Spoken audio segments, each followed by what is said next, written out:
Anterior shoulder instability, or ASI, an injury where the humerus bone dislocates from the shoulder socket, commonly affects the younger population. Arthroscopic Bankart repair, or ABR, and non-operative management are two distinct treatment approaches for the management of ASI. However, the cost-effectiveness and recurrence rates associated with these approaches are not fully understood.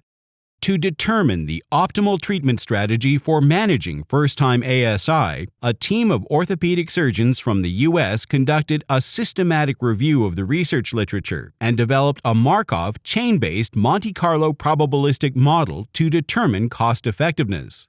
Their analysis revealed a mean 10-year cost of $43,052 plus or minus $9,352 for ABR compared to $38,649 plus or minus $10,521 for non-operative management. Additionally, the total quality-adjusted life years, or QALYs, acquired over the 10-year period were 8.44 plus or minus 0.46 for ABR and 7.67 plus or minus 0.43 for non-operative management. The incremental cost-effectiveness ratio comparing ABR with non-operative management was found to be substantially low, at $5,725 per QALY, highlighting the cost-effectiveness of ABR.